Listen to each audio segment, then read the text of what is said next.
हाँ जी, सबको प्यार भरी सत श्री अकाल। आपका अपना मुसाफिर सिंह फिर से हाज़िर हूँ एक और नई ट्रैवल सीरीज़ को लेके।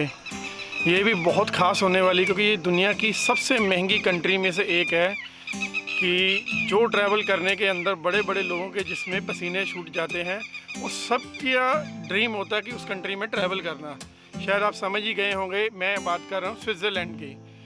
स्विट्ज़रलैंड दुनिया की वाहिद ऐसी अकेली कंट्री है जहाँ पे वॉशरूम जाने के भी पैसे लगते हैं। आपको शौक लगेगा ये बात सुन के।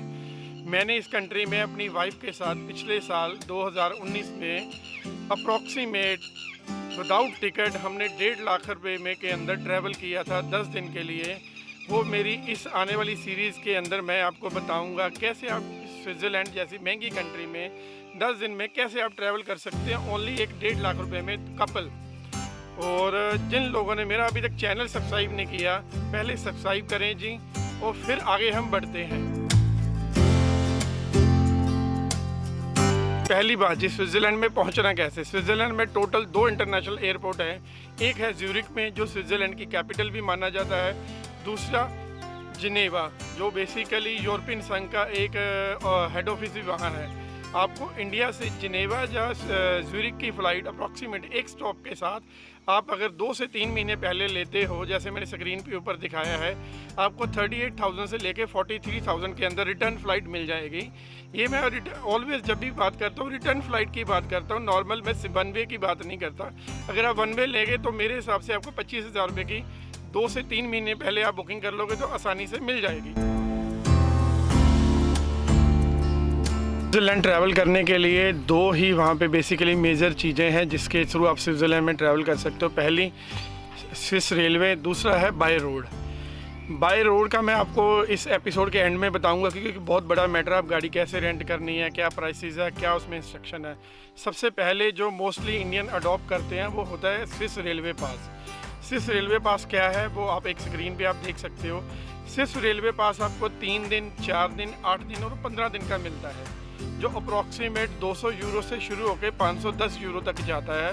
मतलब कि 80 रुपये का यूरो है, तो आप समझ लें अगर 15 दिन का पास लेते हो तो अप्रॉक्सीमेट 40,000 रुपये का पास है। इस रेलवे पास के अंदर आपको खाली रेलवे का ट्रैवल नहीं मिलता, लोकल ट्रांसपोर्टेशन जो भी जिस शहर की होती है वो साथ में बसेस जो इंटर स्टेट बसेस चलती हैं, वो सब बसेस इस रेलवे पास के अंदर इंक्लूडेड होती हैं। उसके अलावा जैसे मैंने स्क्रीन पे आपको दिखाया है कि रेलवे पास के अंदर अप्रॉक्सीमेट 500 उनके म्यूज़ियम भी इंक्लूडेड है, कई और उनके एक्सकर्शंस इंक्लूडेड है, वो सब रेलवे पास के अंदर है। बट रेलवे पास इतना कॉस्टली है, हर आदमी इसको अफोर्ड नहीं कर सकता है। और रेलवे पास की बात, जैसे हम माउंट इटलिस पे गए थे, जनफ्रो गए थे, तो हार्डरक्रम गए थे इंटरलाकिन में, हमने वहाँ जाके टिकट ली थी। किसी की हमें टिकट मिली थी अप्रॉक्सीमेट 20,000 की, किसी की 15,000 की। अगर आपके पास स्विस रेलवे पास है तो जैसे हार्डरक्रम हो गया, हो गया, जनफ्रो हो गया, इन सब के अंदर आपको टिकट पे 50% डिस्काउंट मिलेगा अगर आपके पास स्विस रेलवे पास है। स्विस रेलवे पास के और भी काफ़ी चीज़ें बेनिफिट्स हैं, आप देख सकते हो, जो मैंने स्क्रीन के ऊपर वेबसाइट का लिंक भी शेयर कर दिया है, सो दैट आपको ये चीज़ काम आ जाएगी। अगर आपको बुक करना है तो आप इंडिया के अंदर किसी अच्छे ट्रैवल एजेंट के थ्रू बुक करोगे तो आपको अप्रॉक्सीमेट 15 से लेकर 30% तक डिस्काउंट भी मिल जाता है सिर्फ रेलवे पास के अंदर। मैंने जो बेसिकली स्विट्ज़रलैंड में ट्रैवल करना पसंद किया था, वो मैं रोड ट्रैवल का थोड़ा सा आशिक हूँ। मैंने गाड़ी रेंट की थी, मैंने बाय रोड ट्रैवल करना पसंद किया था, मेरे को उसमें थोड़ा सा कंफर्टेबल था। बाकी आप जैसे हो, क्योंकि वहाँ पे टोटल इंडिया के उल्ट इंस्ट्रक्शंस है ट्रैवलिंग की, वो मैं आगे आपको बता। मैंने जो गाड़ी रेंट की थी वो कार रेंटल वेबसाइट से की थी, जो आगे उन्होंने मेरे को यूरो कार से गाड़ी हैंड ओवर की थी, जो स्कोडा की मैंने गाड़ी रेंट की थी, जैसे आप स्क्रीन पे देख रहे हो। और मेरे को किसी फ्रेंड ने सजेशन किया था, हम स्विट्ज़रलैंड के अंदर जो 10 दिन रुके थे उसमें 9 दिन हम ग्रिंडलवर्ड में ही रुके थे। हमें कार लेने का यही फ़ायदा था कि हम ग्रिंडलवर्ड से कहीं भी घूमने जाते थे, इंटरलाकेन, बर्न या लूसन भी, किसी भी शहर में जाते थे, हम अप डाउन मार लेते। तो हम और रोड ड्राइव के अंदर आप सीनरी को बहुत एंजॉय करते हो, नेचर को बहुत एंजॉय करते हो। एक चीज़ आप गाड़ी चलाते वक्त बहुत ध्यान रखना, जब भी गाड़ी लो सबसे पहले ज्यूरिख मत करो, कोई भी लोकल शहर मत करो, दूर का डेस्टिनेशन करो। वो क्यों? क्योंकि जब आप हाईवे पे गाड़ी चलाते हो तो गाड़ी चलानी बहुत आसान होती है, और उस कंट्री में जहाँ पे टोटल ड्राइव राइट हैंड है और स्टीयरिंग लेफ्ट हैंड है, इंडिया में इसके उल्ट होता है। इंडिया में ड्राइव लेफ्ट हैंड है और स्टीयरिंग राइट हैंड है, और यूरोप, USA, कनाडा में ये सब चीज़ें उल्टी हो जाती है। आप जैसे लॉन्ग ड्राइव लेते हो 170 किलोमीटर 150 किलोमीटर की, जो ग्रिंडलबर्ड बेसिकली ज्यूरिख से 160-70 किलोमीटर था अप्रॉक्सीमेट, तो आपको लॉन्ग ड्राइव पे उसका बेनिफिट मिल जाता है। आपका हाथ बहुत सेट हो जाता है हाईवे के ऊपर चलाने के लिए।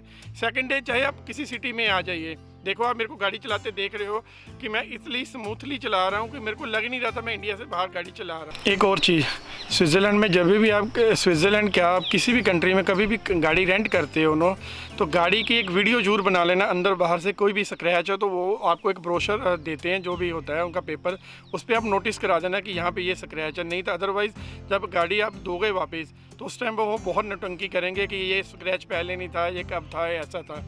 और ये आप देखो स्विट्ज़रलैंड में बाइक भी मिल जाती है रेंटल। अगर आप बाइक पे ऊपर ट्रैवल करना चाहते हो, बाइक के मैं प्राइसेस आपको बता देता हूँ स्क्रीन के ऊपर कि बाइक कितने की मिल जाती है। BMW, मर्सिडीज, हर अच्छी कंपनी की बाइक भी आपको मिल जाती है ट्रैवलिंग के अंदर।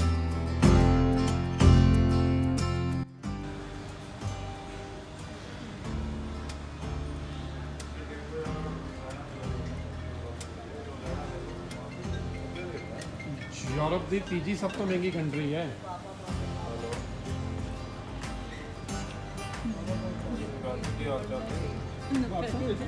सब जगह पैसे लगते हैं, ऐसे कुछ नहीं मिलना फ्री था। ये कंट्री बहुत ज़्यादा वो है, इको फ्रेंडली कहला। हाँ जी मित्रों, एक और आपको शॉकिंग लगेगा स्विट्ज़रलैंड के अंदर। स्विट्ज़रलैंड दुनिया की मेरे हिसाब से अकेली एक ऐसी कंट्री है जहाँ पे आपको 1 नंबर या 2 नंबर जाने के भी पैसे लगे। मतलब आपको वॉशरूम जाना है तो अप्रॉक्सीमेट 3 यूरो से लेके 8 यूरो के बीच में लगते हैं कि मिनिमम आपके 240 रुपये सुसु करने के लगेंगे। अगर आप ऑन द वे किसी भी रेस्टोरेंट किसी भी ढाबे पे रुकते हो तो अगर वहाँ पे आप कॉफ़ी या कुछ भी बाय करते हो तो उनके हर वॉशरूम पे ना पासवर्ड लगा होता है, कोड लगा होता है, वो आपको कोड दे देंगे। अदरवाइज आपको पे करना पड़ेगा 3 यूरो कॉइन डाल के या 5 यूरो जो भी रेट है वॉशरूम के लिए। और वैसे भी स्विट्ज़रलैंड में अगर आप रेलवे स्टेशन और बस स्टैंड के ऊपर WC वॉशरूम हर जगह फ्री है, वो आप इजीली ले सकते हो। वो बेसिकली आपको वो एक पैसे बचाने का सबसे बड़ा तरीका है।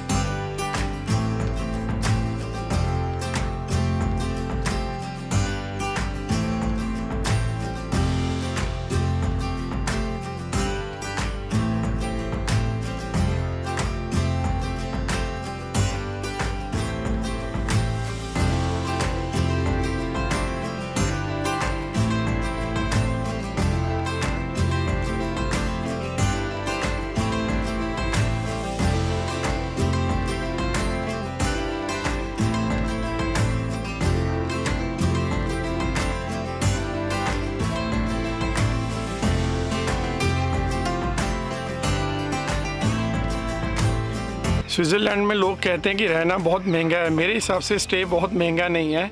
आप अगर अच्छे तरीके से 2 से 3 महीने पहले बुकिंग करते हो तो आपको स्टे काफ़ी चीपर मिल जाएगा। मैंने आपको जैसे पहले भी बताया कि हम स्विट्ज़रलैंड में 10 दिन रुके थे, जिसके अंदर 9 दिन हम ग्रिंडलबर्ड में रुके थे, 1 दिन हम ज्यूरिख में रुके थे क्योंकि नेक्स्ट डे की हमारी फ़्लाइट थी। जो आप ये शैले देख रहे हो, शैले मतलब बंगले को बोलते हैं स्विट्ज़रलैंड में। हमने ये शैले 3 बेडरूम का शैले अप्रॉक्सीमेट 9 दिन का 1,34,000 रुपये का बुक किया था BNB की वेबसाइट से। जो आपका मैंने BNB का लिंक नीचे भी दिया हुआ है। अगर आप मेरे लिंक के थ्रू BNB पे कोई भी बुकिंग करते हो तो आपको पहली बुकिंग के ऊपर 2200 रुपये डिस्काउंट मिलेगा। और अगर आप होटल भी लेते हो तो 3 स्टार आपको पर डे के हिसाब से 3 से लेके 4,000 रुपये में अच्छा मिल जाएगा। हॉस्टल जो है 2,000 से लेके 3,000 रुपये के बीच में। अगर आप ग्रुप में ट्रैवल कर रहे हो जैसे 6 से 7 आदमी हैं तो ये एक बेटर है कि आप शैले बुक कर लो या अपार्टमेंट बुक कर लो, वो आपको बहुत चीपर गिर जाएगा। अदरवाइज स्विट्ज़रलैंड में अगर आप लग्जरी में जाना चाहते हो, लग्जरी का कोई अंत नहीं है, आपको 5 लाख रुपए का पर नाइट का होटल मिल जाएगा। अगर आप बजट में जाना चाहते हो तो फिर आपके लिए अपार्टमेंट सबसे बेटर है। वो मैंने हर वीडियो में बताया है कि अपार्टमेंट लेने का कि मेरा सबसे बड़ा रीज़न है कि अपार्टमेंट में अपना ब्रेकफास्ट और डिनर मैं अपने यहाँ बना लेता हूँ और मेरे उसमें पैसे काफ़ी बच जाते हैं डिनर और ब्रेकफास्ट के अंदर। हाँ जी फ्रेंड्स, अभी ये पॉइंट है कि स्विट्ज़रलैंड में गाड़ी कैसे रेंट करते हैं। पहला पॉइंट, आप गाड़ी जो भी बेस्ट कंपनीज़ है, यूरो कार और कई और ऐसी कंपनियाँ, आप उनकी वेबसाइट से भी डायरेक्ट बुक कर सकते हो। वो एक जैसे कॉमन सर्वर भी है, जैसे हम टिकट्स में देखते हैं गूगल फ्लाइट्स के अंदर, वो है रेंटल कार करके है। अब मैंने उस अपनी जितनी भी ट्रैवल की है, मैंने फिनलैंड में भी गाड़ी ली थी, कनाडा में भी ली थी, मैं सारी गाड़ी उसी पे बुक करता हूँ। उसका एक बेनिफिट है क्योंकि वो बहुत कार कंपनियों को कंपैरिजन करके रेट बेस्ट निकाल के दे देती है। जैसे आप स्क्रीन पे देख रहे हो, आप अगर मैनुअल लेते हो तो 22,000 रुपये 10 दिन गाड़ी का रेंट है, सिर्फ 22,000 रुपये।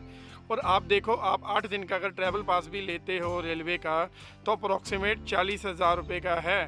तो आप गाड़ी के अंदर 2 आदमी ट्रैवल करोगे तो टोटल आपका 40,000 नहीं लगेगा, नहीं तो एक आदमी का आपका ट्रैवल पास का 35 से 40,000 लगेगा। गाड़ी रेंटल से करने का 2-3 बेनिफिट है। पहला कि वो बेसिक इंश्योरेंस साथ में फ्री देते हैं।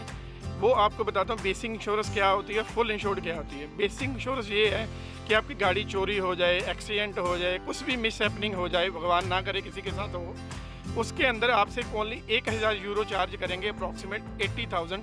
बाकी वो इंश्योरेंस कंपनी से ले लेंगे, वो बेसिक इंश्योरेंस आपके साथ है। दूसरी बात, वो गाड़ी देते वक्त भी आपको गाड़ी पूरी चेक कराते हैं, स्क्रैच, टायर, एसेसरी, अंदर की हर चीज़, छोटी से छोटी चीज़ आपको चेक करा के देते हैं। और वैसी कार उन्होंने वापस लेनी होती है आपसे, क्योंकि जब भी आप गाड़ी लेते हो तो आपके क्रेडिट कार्ड से अप्रॉक्सीमेट वो 1 लाख अमाउंट डिडक्ट कर लेते हैं। डिडक्ट मतलब कि काट नहीं लेते हैं, वो 1 लाख रुपये अमाउंट आपके कार्ड से बुक करके रख लेते हैं कि कल को कुछ भी मिस हैपनिंग हो या चलान हो जाए, मीन टिकट कट जाए कोई भी, वो आपके उस क्रेडिट कार्ड की पेमेंट से डिडक्ट कर सके। तो वो विदाउट क्रेडिट कार्ड आपको गाड़ी रिलीज़ नहीं करेंगे। आप उनको बोलोगे 1 लाख कैश डिपॉजिट ले लो, तब भी वो आपको गाड़ी नहीं करेंगे। क्रेडिट कार्ड नेसेसरी है, ये समझ के चलिए।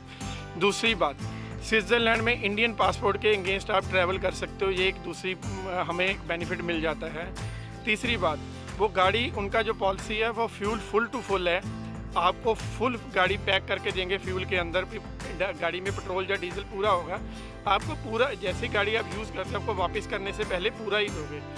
अदरवाइज़ जैसे वहाँ पे अप्रॉक्सीमेट डीजल है मेरे हिसाब से कुछ 150 रुपये लीटर है, अगर आप उसको गाड़ी के अंदर 2 लीटर भी डीजल बढ़ा, वो 350 रुपये के हिसाब से आपसे गाड़ी का चार्ज करेंगे।